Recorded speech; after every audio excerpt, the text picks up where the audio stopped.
All right, folks, good evening. Welcome to another edition of Journalist Hangout. It's a Thursday. I'm Citizen Jones. Today on the program, Governor Sanwo-Olu appeals to hashtag #EndSARS protesters to let government implement reforms they asked for as police vow that no SARS officer would be part of the new SWAT. They say personnel of the new tactical team are not allowed to embark on patrol duties.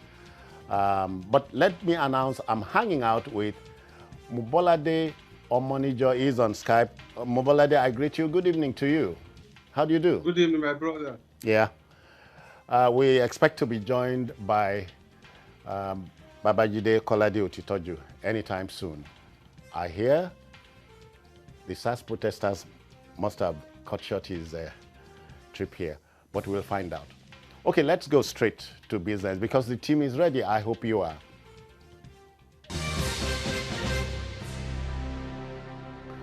Now, Governor Babajide Sanwo-Olu has appealed to hashtag #EndSARS protesters to let government implement reforms they asked for.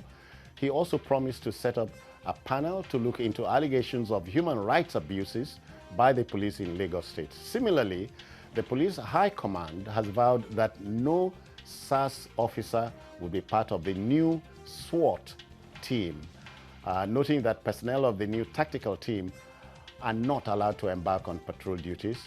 This is a fair deal, or wouldn't you say, Mobolade? Fair deal?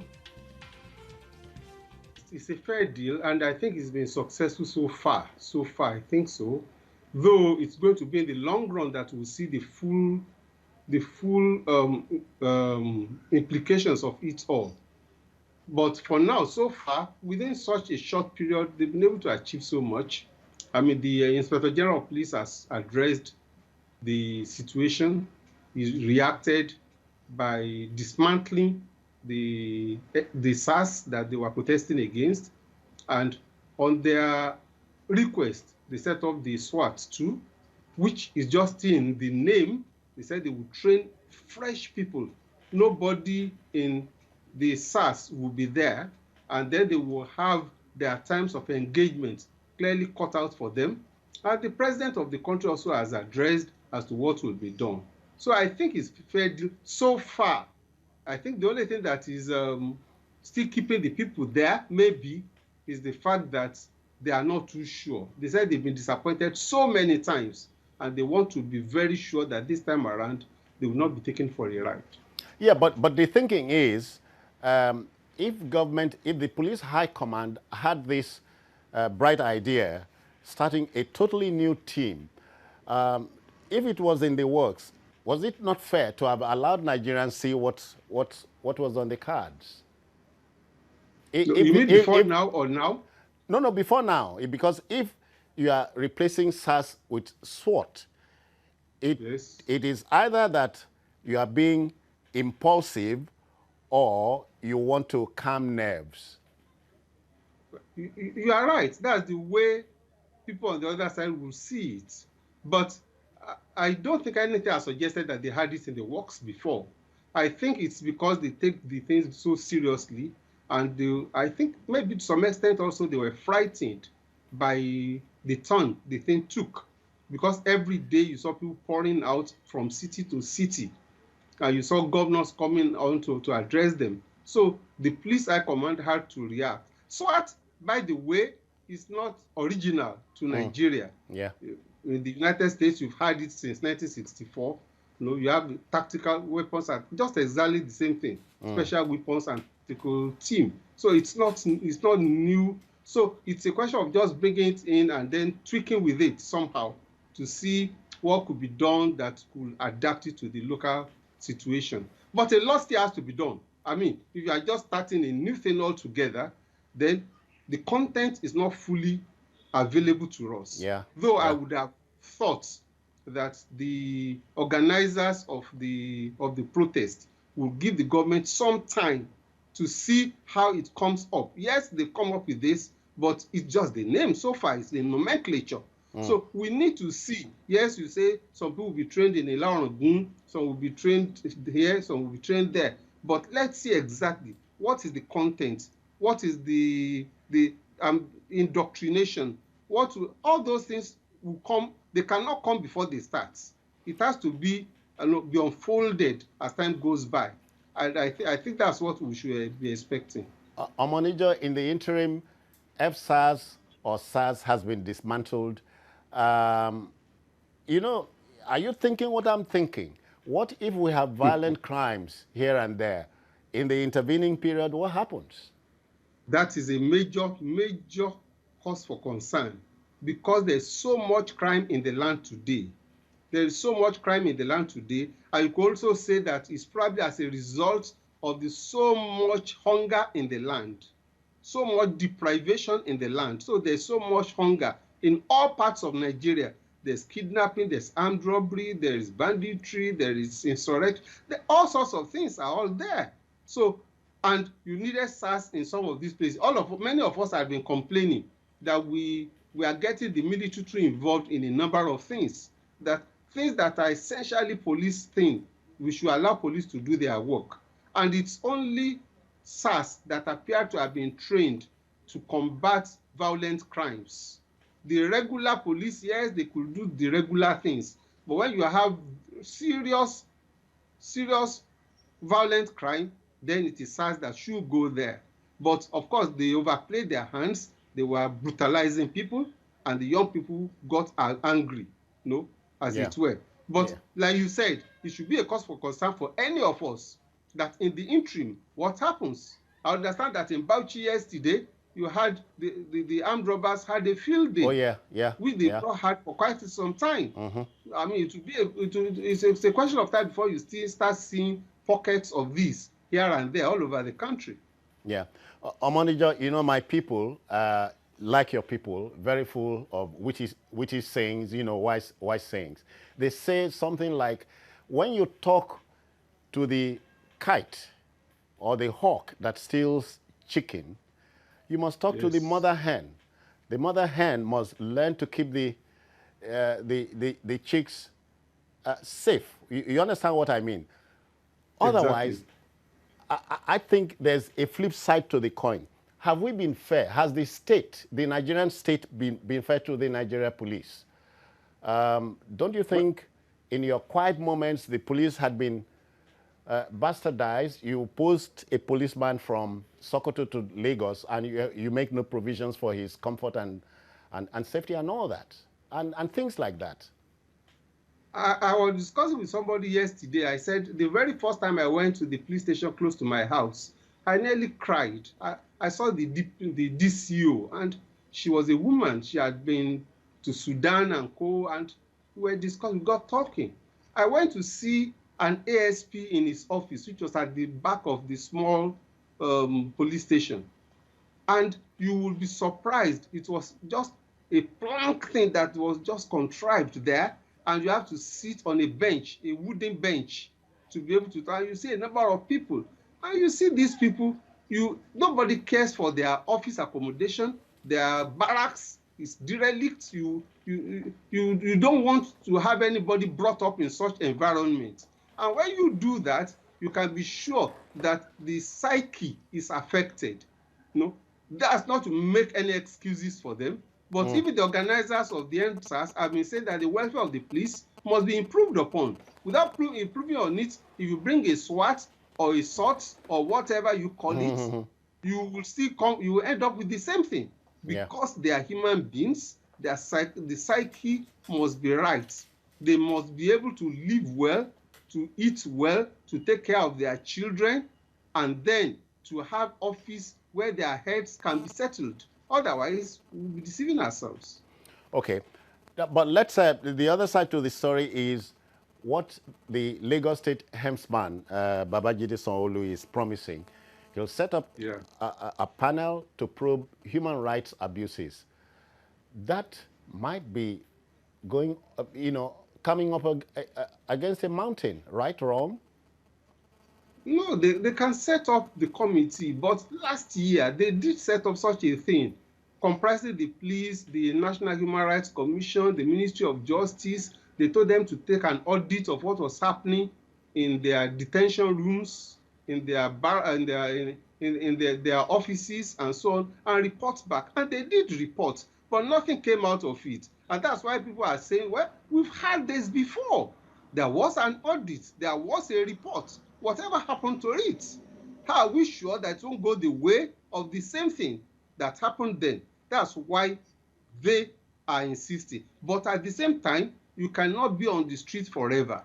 And there's no way you could do anything within 1 week or 2 weeks. You have to have some time to unfold this. They presented a 5-point agenda, a 5-point demand to the government. And the presidential panel accepted the 5, which was part of, okay, you've dismantled the SARS. You have said that this new team, they will not be on the roads. They accepted them, but it will take time for it to really unfold. And so what I would have thought is that maybe the people would have withdrawn for a short while to see how government really is faithful to its promises. Yeah, Omanija, there's this little problem. Some would say it's not little. This problem of giving information. Nigerians have become too distrustful of the force to want to volunteer information. Do you see? Not even only the force, the government. They are distrustful of the government. Whatever the government promises, they are not sure that it will happen. Even at elections, promises are made. By the time they get into office, it's another thing altogether. Even when you have budget, at the end of the year, you could have 42% performance. So you have promises. Government, police, institutions, they are not short on promises. It is on delivery that there is problem. And that's why people are finding it difficult. That mistrust is always there, government and police. So otherwise, ordinarily, when the Inspector General of Police came out swiftly to address the matter, to withdraw them, and to dismantle it as they had asked for, we would have said, okay, let's give them the benefit of the doubt. But I don't blame the young men. They are saying, look, you will not take us for a ride again. Yeah. But let's place a finger on a particular thing here. Nigerians must understand the dynamics of policing in Nigeria, in our country. Exactly. You are stopped by the policeman. He asks questions. Rather than you opening up to him, be very straightforward, you are teasing the guy, and you are not cooperative. You get what I'm saying? The police public is absolutely must be also a part of the process of cleaning the police by helping. Absolutely, you are right, but it's both ways. It's also that sometimes the police don't even approach the people decently. Sometimes some of them are drunk while on their beats, and when they are talking to you, they talk to you as a nobody. I've experienced it before myself. But in most cases, Nigerians also are rude in approaching their policemen. We should respect them, but they too, they must respect all the citizens. The citizens are their employers, and they should accept that. When the IG spoke, when he reacted to the whole scenario, something crossed my mind. I said, does the chief policeman in our country appreciate that the problem starts from the recruitment ground? You hear things like prospective recruits have to part with some money to get recruited. Have you heard that before? That is true. There was a time that a television station had to go to the police college, and they unveiled all that we had. It was sordid. It brought the president down there to see what was happening.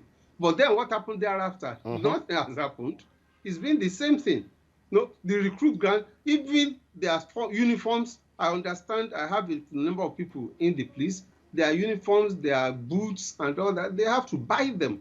They find a way of buying them. That's why you see some of them in tattered uniform. It's the kind of thing we never had in those days. Yeah.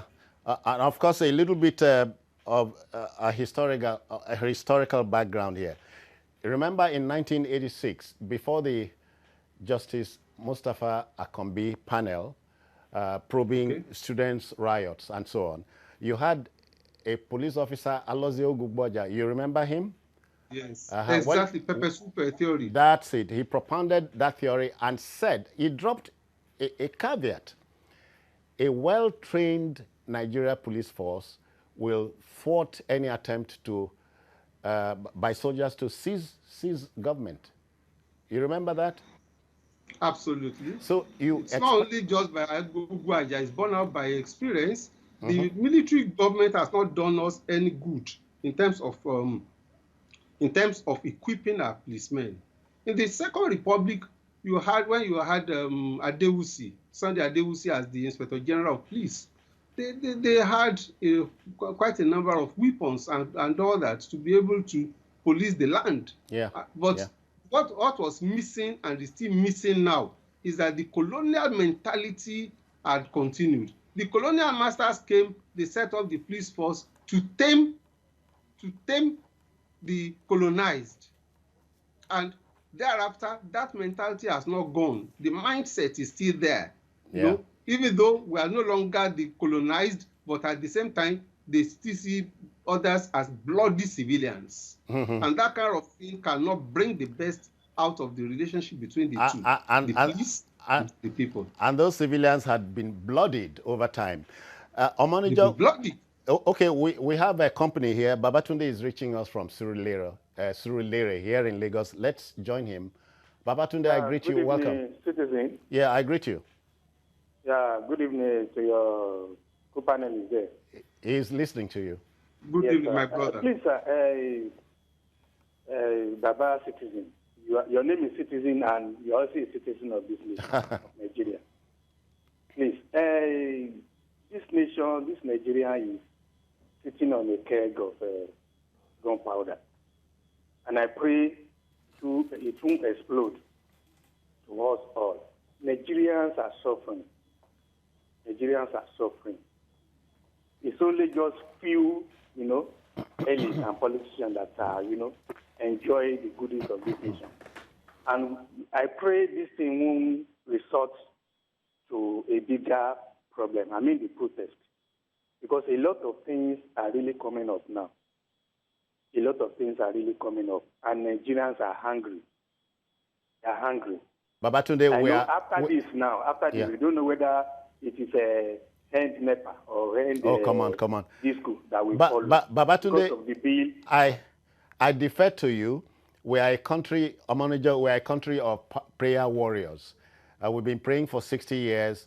Don't you think, Babatunde, we should do something else besides praying? Omonejo, we've been praying and praying and praying. Time to do the work. Well, we have to keep praying, but we must also work. Yeah. Watch and pray. That's what even the Bible tells us. Yeah. We must work, we must plan, and we must execute the plan. But at the same time, we support with prayer. Okay, I agree. Okay. The Christ himself talked about watching and praying. So they go hand in hand, yeah. Now we want a new policing system. Omonejo, it involves both parties, the policed public and the police themselves. So we want a clean slate, Are we ready for that clean slate? Must we pray about that? The government has to start from somewhere. Government should lead. They are elected to lead. They are elected to galvanize action. They are elected to calm nerves. They are elected to show the way forward. The government should start. The government should be able to tell the people and carry them along that, look, we understand. We have erred. We've erred. There is error on our part because whatever you are talking of the police is part of the government, it's part of the executive arm of government. So we are starting on a clean slate, as you just said. We are going to have training, we are going to have new doctrine, we're going to have new people, that will go into the tactical arms of the police. But give us a little time, but we are starting right away to see what we'll do. And they must be able to say so in a convincing manner. What is missing now is the conviction. And what we also have is the general anger in the land because of hunger. Many of the young men, they are unemployed. So they can be on the streets for weeks, as it were, weeks on end. They are unemployed, and some people are supplying food, they are supplying drinks, and there's music. What else do they want? And the students, undergraduates, they are at home. They strike. They are at home, they are not doing anything, they are bored. And somebody says, come, let's go and protest. You block the road. And people want to go to work, cannot go to work. People are sick, want to go to hospital, may not be able to get to the hospital. So it's a disruption to life. And there is a need for us, for government to put on thinking caps quickly and do something and convince people, bring some people that the people respect, that the young men respect, and see how we can move forward from there. Yeah, thank you. But Manager, you know that the police had not always been like this. We have the Choma Ajunwas. There was a Sunday Oyarekwa. He was called Bisco. He belonged in the police machine team. Sam Igun was a high jumper. David Ijoke was a sprinter. The police started. Was a jumper. Okay, really? Okay. Yes, he was. So he was a medalist. We had the Aboyade Coles, which is saying we have had fine police officers and men, but they say the force yielded to the vagaries of the Nigerian system. How soon will that go away? Yes, like we said earlier on, we're talking about the military administration. The military never helped us in any way. They were afraid of the police being in a position to foil coups, and then they underfunded. And even when the civilian now took over in 1999, they just simply carried on. The police up till now is grossly underfunded. Grossly underfunded. You go to the average. So one of them was telling me that when he was a DPO in Gombe, that the imprest was 42,000 naira for a quarter. Wow. 42,000 naira for a division, not even for a police station. They will fuel there, they will replace tire, they will do all those things for a quarter. There's nothing you could do with that. So when you go to the police station, they tell you to go and buy paper, go and bring biro and all that. You understand some of the place where this is coming from, or you invite them, come, there's armed robber here, come, and they say our vehicle is down. If not for a place like Lagos where you have the government for some time with the Security Trust Fund, really equipping the police, where will we be? Ordinary vest, ordinary protective vest. Government cannot supply them. How much is it? So it's a major problem in the land, and government should really sit down and see what we can do to fund the police, to equip the police, to train the police, and to change the mindset. It's important. If they don't do that, we'll come back to this, even if the guys leave the streets. Come back to it sometime soon. All right. Just to tell the viewer, the program this evening is all about the police and policing in our country. And the police in this country, at the moment, going through very interesting times. Let me report that Babajide Kolade Otitoju has come in. He looks harassed. He'll tell you why. And the reason is not far-fetched. But we'll take this break. Please don't go away. But again, let me tell you, police say personnel of the new tactical team will not be allowed to embark on patrol duties. Are you painting a mental picture? Please stay with us. We'll be back.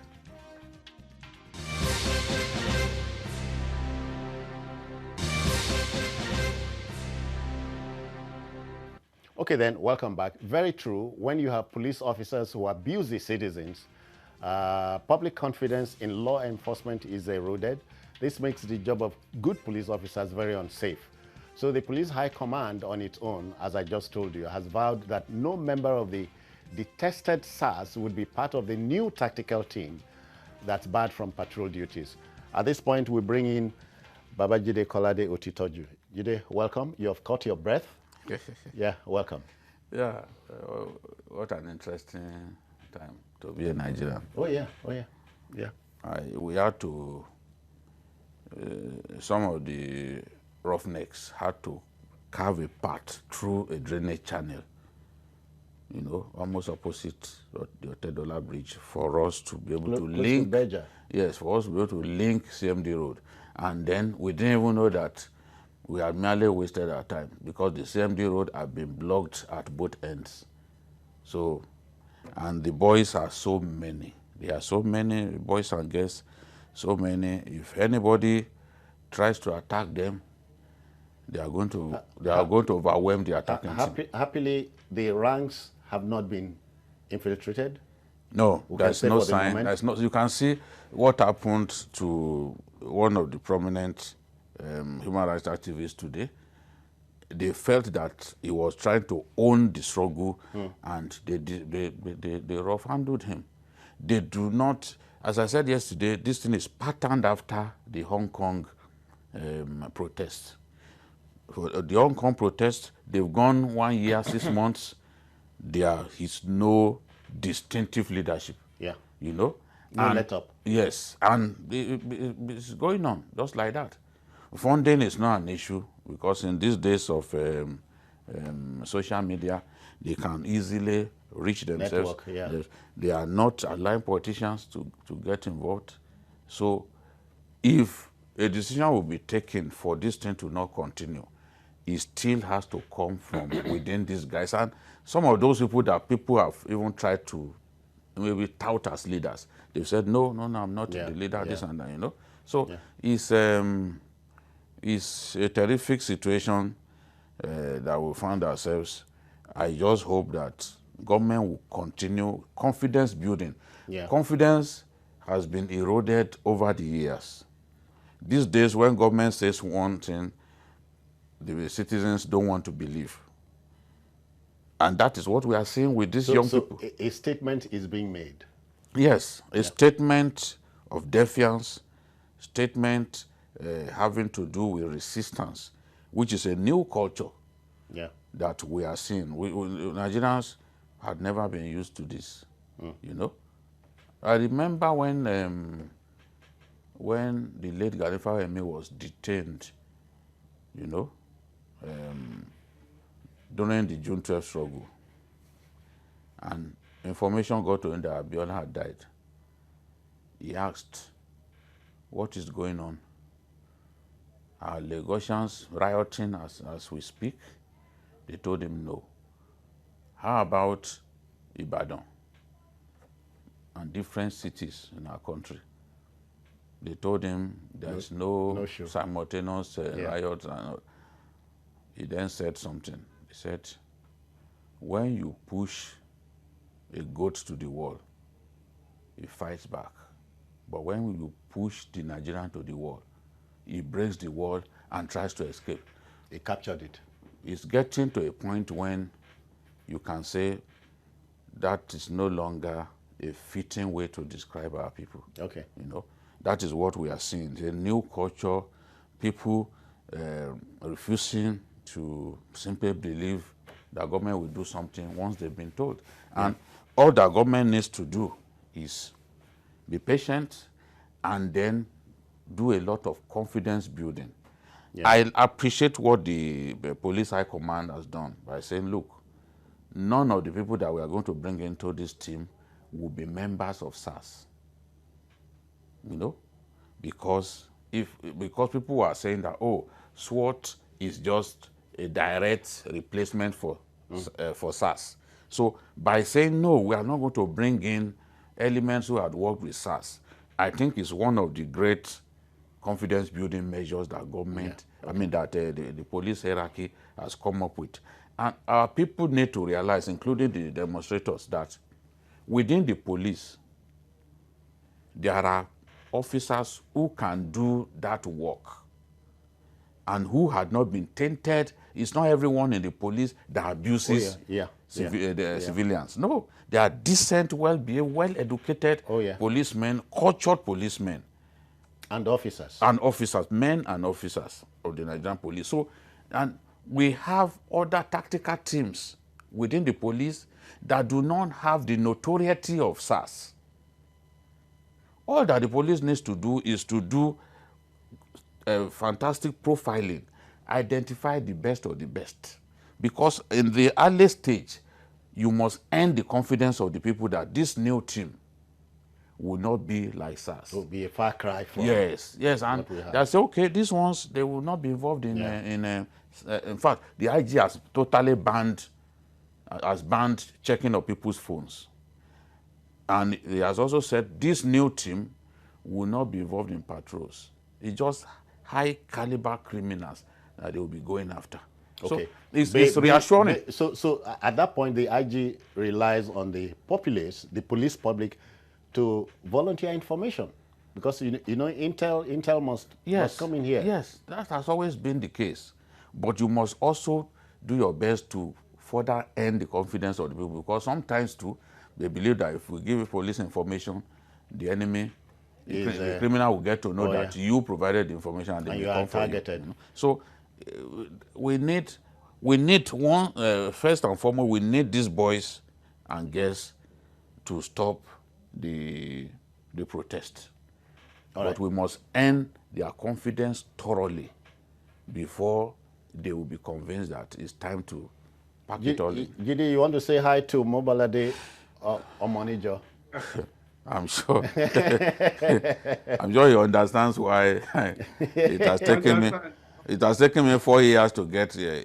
Whereas even without the help of the lucky to have made it. Yes, I wouldn't have made it. Yeah, Omonijo, you know, a patriot, we are told, will always defend his country at a time like this. Are Nigerians ready to be that patriotic? The problem is not whether Nigerians want to be patriotic, but they do not think, they cannot at the moment make a distinction between the states and the government, and between the government and the personnel in government. They can't make that distinction. So they feel that the state exists as an executive committee of the ruling class. So to that extent, it's difficult for them to repose confidence in it. They feel that the way they can be patriotic is the way they have turned out right now, to say, look, we are seizing back our country. Are we therefore up against a class struggle? Some form of class struggle. Or generational. Brouhaha. It is a crisis for now. We cannot say really that it's a class struggle for now. But many of those who are on the streets are the deprived. They are the unemployed. They are the bitter. They are the angry ones. And they are mainly young. Yeah. And there are many people who have good jobs who are part of this protest. They are funding this protest. Who have joined them. Those are the people who are not convinced that we are headed in the right direction. Those are the people who would want to leave Nigeria for Canada at the slightest opportunity. They have good jobs, but they just don't like the way things run in this country. So a lot of them are just very angry. If you know, look at doctors, there are doctors amongst them, and they are organized. Everywhere that they organize a sit-in, they go ahead and once they are through, they pick all the litters. They pick everything, just the way the Tahrir Square, the Egyptians in Tahrir Square organize themselves. So you know that these are educated people who have read a lot about resistance in other places. They make sure that the place is left clean. This is what they do. But how do you reconcile what you have just said, beautiful, with the fact that a country like ours will merit the police force we have? But it's time to say no to the police force that we have now. I've had that a number of times. We don't need a police force that... Because we produce this present police force. Yes, but we must begin to take steps to redress things. I can tell you, and you see, I have absolutely no doubt at all in my mind, and I've spoken with a lot of policemen. Citizens, whether Nigerians believe it or not, if some policemen have their way, they will join this protest. I'm very certain about it, because a lot of them are not happy. Welfare is nil. When you rise up to become a commissioner of police, do you know what your gratuity is? Between 80 to 100,000. That's your gratuity. Do you know a CP is... After working for 35 years. Do you know a CP is a level 15 officer? After working, I mean, I'm concerned about an AIG level 16. All of your sacrifice. Yes. You know, within the civil service, you can't exceed level 17. We know that. what we expect now is that remuneration and even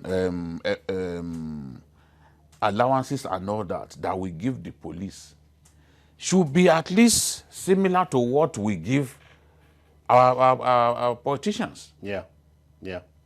Because what is it that they do really, that they get all that money? People risk their lives so that you and I can be safe. We've got to treat them better.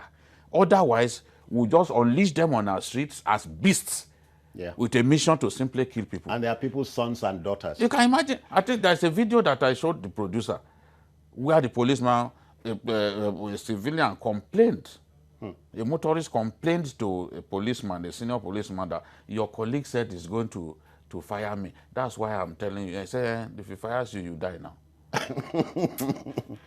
That's the kind of police.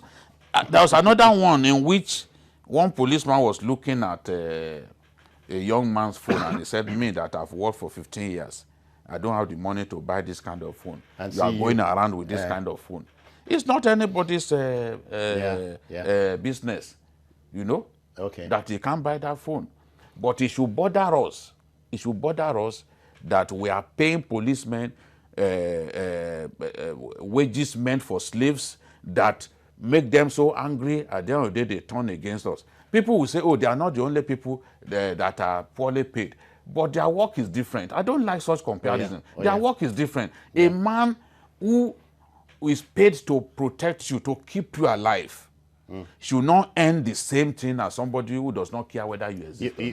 Have you heard the story of a man who built a 50 million naira mansion and got a policeman to guard him? He's on 50,000 naira. But let me tease Mobolade, please. The National Assembly is involved in this fray now. They have jumped into the fray, and rightly too.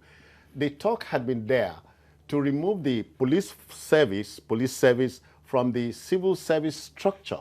This is the time to go back there, or is it not? Certainly, that's what Babajide was saying, and I agree with him that there are a number of institutions that are not part of the civil service structure. The NNPC is not part of the civil service structure. Yeah. The Central Bank of Nigeria is not part of the civil service structure. Yes. Yeah, and they earn fantastic. So, why should they be part of the civil service structure? Because the job. Sometimes when I was working at Papa, and I was coming and I saw policemen in the sun, and somebody had been there for 5, 6, 7 hours, I could imagine how harassed that person is. And he cannot go home and go to a decent accommodation and pay his head. No, these are some of the things. If you go to the barracks, like I said earlier on, you weep for Nigeria, not just for the policemen. You see the kind of place where people live. You see the kind of thing that their children have to eat and all that. Just enter into any typical police barracks. So we don't deserve that. They don't deserve that. And because they don't deserve it, we must give them what they deserve. Yeah. Now, when they get what they deserve, it will also affect them. They'll give us what we deserve. Yes. By way of policing. Yeah. So, you just showed me footage now. Maybe they will go back to it. That's the Kwara State Governor led the protest today to the police headquarters. And the message is clear. The kind of police that we want. That's him. Look at his cap. That's the governor. See him when that black cap. He led the people. Never too late. And look at what even the governor of Anambra said. The governor of Anambra said, as far as he's concerned, SARS is dead in his state, and that the OC SARS needed to be put on trial. I wish we had done this a long time ago. Otherwise, we won't be facing what we are facing now. And for some of the governors, I heard that some northern governors led by Lalong are saying that, oh, they want SARS to come back. Maybe they don't want peace. Those guys in SARS, they don't have two heads. They are not the only people in the police who have training. There are other people who can do the job that they do. The police mobile force. I also hear there are pockets of pro-SARS demonstrations across parts of the north. A few places. Yeah. A few places. Yeah, it's possible. Anybody can organize a protest. As we saw yesterday, it was a motor park leader that organized talks to go and beat those boys. And those boys regrouped and beat the hell out of those talks. After beating them, they put them in an ambulance and took them to hospital. So the thing is, I really don't care what. When Governor Lalong says, okay, in the north, they want SARS, the president has made a pronouncement. Even the Senate has said, look, we support the NSAS campaign. All we can do at this stage is to do our best to build the confidence of these young people so that they can, this protest can end, and we can see positive moves being made to correct all of those anomalies that these people have complained about. We have committed to implementing all the 5 demands that they made. So people want to see now the honesty that we demonstrate in implementing, in implementing those demands. For some governors to sit somewhere and be saying, no, we want SARS, this and that. Have people stopped killing, as headsmen, have they stopped killing people in Lalong's plateau? If SARS was that effective, would they need the army to start Operation Safe Haven, as or what is it called in English? It's called Safe Haven. It's not even good English, because an haven is by nature's safe. You know, it's a safe place that you call haven. They see added safe. so would there be a need for Operation Safe Haven? If SARS, because some of what we are even bringing the soldiers to come and do, they are the job of the police. If those SARS guys are proved to be so capable, or like what Governor Lalong is exaggerating, would we need to bring soldiers to come and help quell? JD, at the same time, we are talking policing in this country, and why not? Let's make some money. We go for a commercial break. We'll be back. Please don't go. Okay, welcome back. Omonijo, the statement, big statement around the country today is we are debriefing the youth, we are debriefing the policed Nigerian. We can have the police of our dreams, right? Well, we can have the police of our dreams if we are committed to it. And that's what the youth are asking of their leaders. Commit to having the police of our dreams. Commit to making the people believe in the police and the policing system. Let them commit into believing that not all the youth are rogues and thugs and Yahoo boys. They are not people who should be tossed up and down anyhow and beaten and brutalized. End brutality of the police. That's what they are asking for. We can have it. It's not too much. Other countries have it. If you go to Benin Republic there, you could see the way they treat their men. It's not like we have here. Just Benin Republic, which is almost like an extension of Nigeria. Yet, if you go to Ghana, you see discipline. Omonijo, in Benin Republic, Omonijo, in Benin Republic, it required the blasting of a whistle in Benin for some arrests to be made. And it sounded like magic to me. Exactly. So you see some of those things. I mean, so it cannot be unattainable. It is possible. It's attainable. It is that we should be committed to it, and we should see government moving in that direction. We should be able to trust our government. That there's trust deficits at the moment. Yeah, Jide, let's take it from the top. You were not here when we discussed one of the promises of Governor Sanwo-Olu. He wants to set up a panel to look into human rights abuses over time. Wish him well. A tall order? It's not something difficult to do. This is what every governor should commit to. We are facing testy times, and we need to reassure these young people. If we want them to stop protesting, our conduct must reassure them. Every step that we take must reassure them that, look, we are committed to a Nigeria that will be better. Many of them think that there's no future for them, that the elderly generation has ruined the country, and they are marking time, they will soon leave, you know? But that they want to leave behind an irredeemable country for the young people. And that's why you feel their anger. It's not all of them that do not have jobs. They have good jobs, many of them. You can imagine if they can raise all of that money within a short time.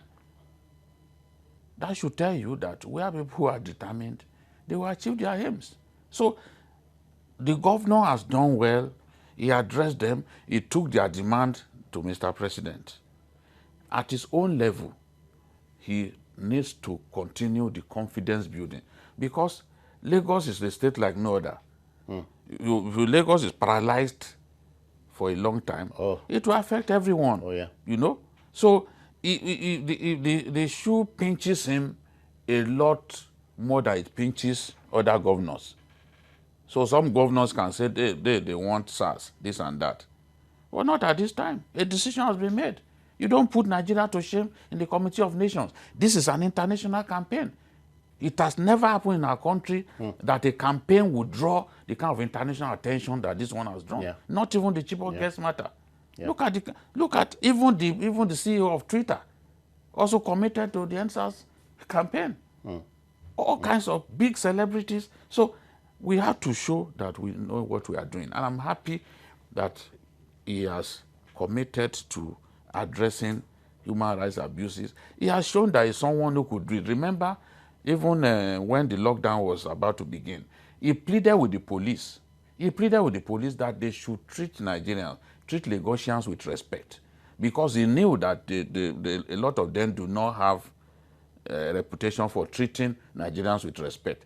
And even after Governor Sanwo-Olu spoke, there was a picture of an irresponsible policeman backed by a colleague destroying a woman's crates of eggs. Oh, yeah. Whereas people selling food items were permitted to sell stuff during the lockdown.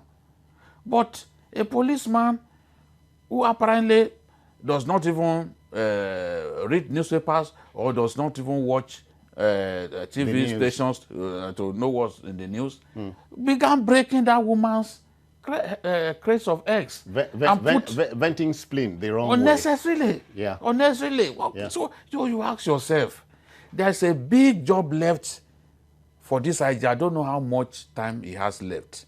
In many ways, he has done well. Unfortunately for such a good officer, he has inherited this mess. I just hope that within the time that he has left, he will be able to go far. Wish him Godspeed. Yes, that he will be able to go far with reform in the police. He is someone who can do it. Yeah. I speak to a lot of the policemen and they say, no, the IG as a person is not a problem. You know? So Yeah. I just hope that he will be able to go far with reforming the police and build the confidence of the ordinary Nigerians. Yeah, Omonijo, on a final note, we are told that old habits die hard. Now you expect an attitudinal change by the police. Not easy. Yeah. Or is it easy? Well, a journey of 1,000 miles also starts with a step. Let them start. Let's see that commitment. Let's see that they believe in it, and let's see the way they are going. Nigerians know that it will take some time to arrive there, but let's see how we are moving. Let's see the way, let's see the plan.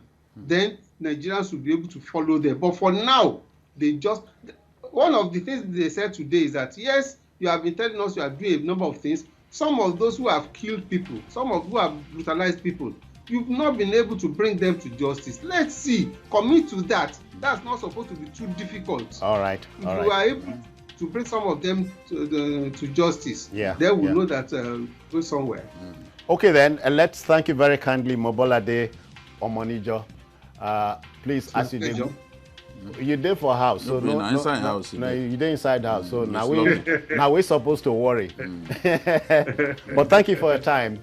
Thank you for your time. Thank you, my dear brother. God bless you. Jide, thank you, and better luck next time. Yes. In fact, it won't happen tomorrow. I will sleep in the office today. Okay.